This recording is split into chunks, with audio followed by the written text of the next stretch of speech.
The Desire of Ages, chapter 42, Tradition. The scribes and the Pharisees, expecting to see Jesus at the Passover, had laid a trap for him. But Jesus, knowing their purpose, had absented himself from this gathering.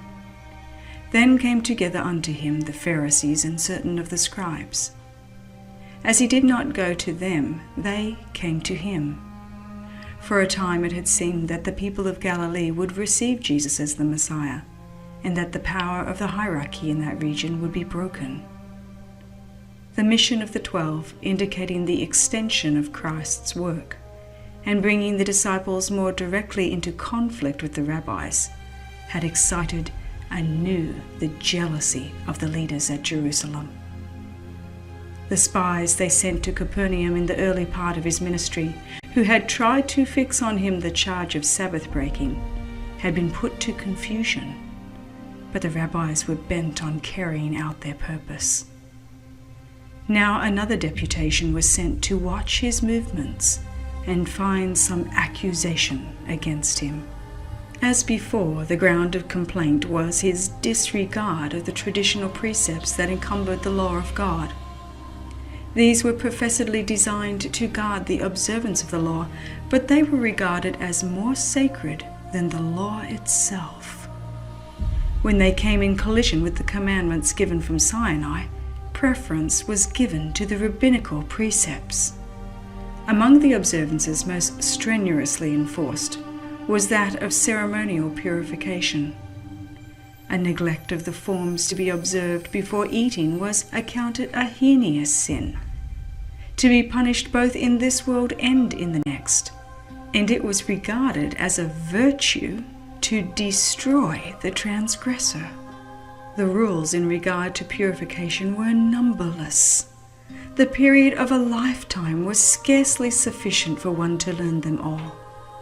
The life of those who tried to observe the rabbinical requirements was one long struggle against ceremonial defilement, an endless round of washings and purifications. When the people were occupied with trifling distinctions and observances which God had not required, their attention was turned away from the great principles of his law. Christ and his disciples did not observe these ceremonial washings, and the spies made this neglect the ground of their accusation. They did not, however, make a direct attack on Christ, but came to him with criticism of his disciples. In the presence of the multitude, they said, "Why do thy disciples transgress the tradition of the elders? For they wash not their hands when they eat bread."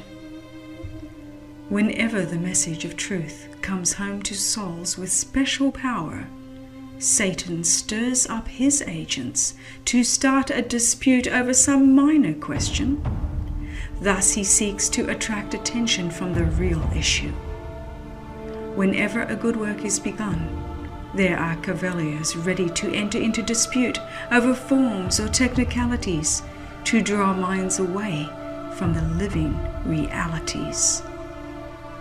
When it appears that God is about to work in a special manner for his people, let them not be enticed into a controversy that will work only ruin of souls. Is my life in harmony with the divine law? He that believeth on the Son hath everlasting life, and he that believeth not the Son shall not see life. And hereby we do know that we know him, if we keep his commandments. Jesus made no attempt to defend himself or his disciples. He made no reference to the charges against him, but proceeded to show the spirit that actuated these sticklers for human rights. He gave them an example of what they were repeatedly doing and had done just before coming in search of him. "Full well ye reject the commandment of God," he said, "that ye may keep your own tradition. For Moses said, Honour thy father and thy mother, and whosoever curseth father or mother, let him die the death. But ye say, If a man shall say to his father or mother, It is Corban, that is to say, a gift, by whatsoever thou mightest be profited by me, he shall be free. And ye suffer him no more to do aught for his father or his mother.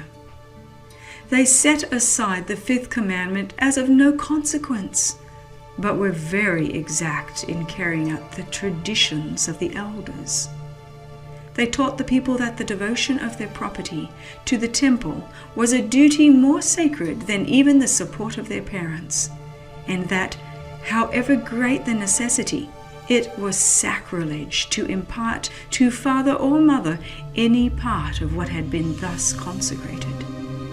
An undutiful child had only to pronounce the word Korban over his property, thus devoting it to God, and he could retain it for his own use during his lifetime, and after his death it was to be appropriated to the temple service.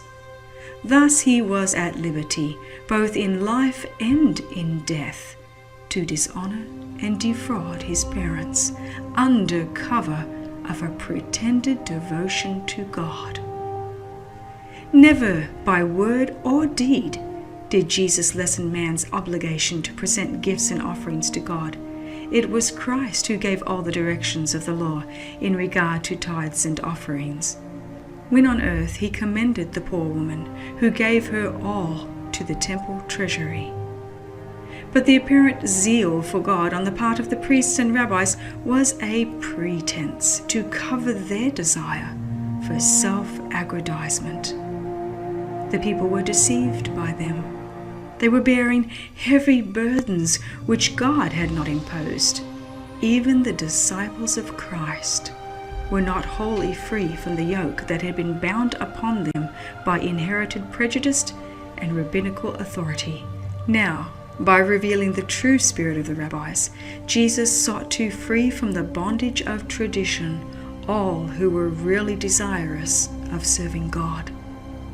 "Ye hypocrites," he said, addressing the wily spies.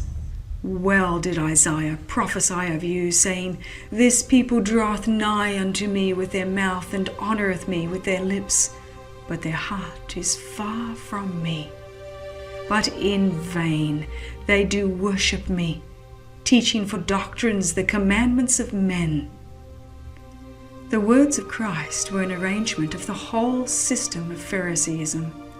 He declared that by placing their requirements above the divine precepts, the rabbis were setting themselves above God.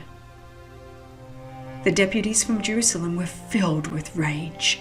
They could not accuse Christ as a violator of the law given from Sinai, for he spoke as its defender against their traditions. The great precepts of the law, which he had presented, appeared in striking contrast to the petty rules that men had devised. To the multitude, and afterward more fully to his disciples, Jesus explained that defilement comes not from without, but from within. Purity and impurity pertain to the soul. It is the evil deed, the evil word, the evil thought, the transgression of the law of God, not the neglect of external man-made ceremonies, that defiles a man. The disciples noted the rage of the spies as their false teaching was exposed. They saw the angry looks and heard the half-muttered words of disaffection and revenge. Forgetting how often Christ had given evidence that he read the heart as an open book, they told him of the effect of his words. Hoping that he might conciliate the enraged officials, they said to Jesus, "Knowest thou that the Pharisees were offended after they heard this saying?" He answered, "Every plant which my heavenly Father hath not planted shall be rooted up." The customs and traditions so highly valued by the rabbis were of this world, not from heaven. However great their authority with the people, they could not endure the testing of God.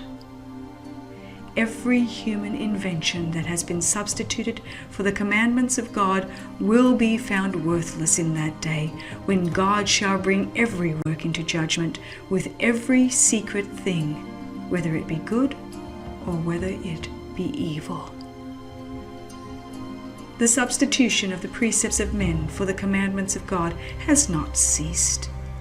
Even among Christians are found institutions and usages that have no better foundation than the traditions of the fathers.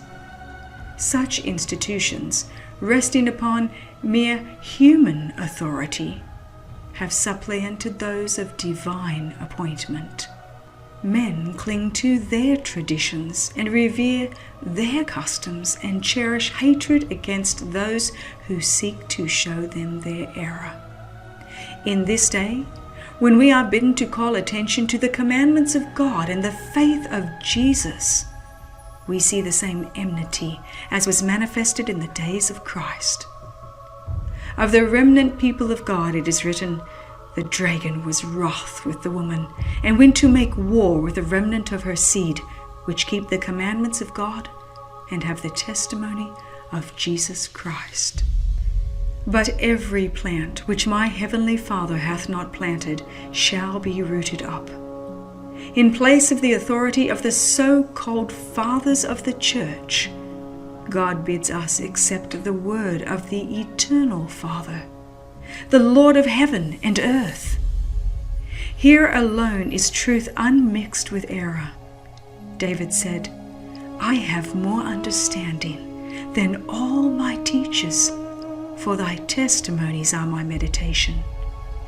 I understand more than the ancients, because I keep thy precepts." Let all who accept human authority, the customs of the church, or the traditions of the fathers, take heed to the warning conveyed in the words of Christ. "In vain they do worship me, teaching for doctrines the commandments of men."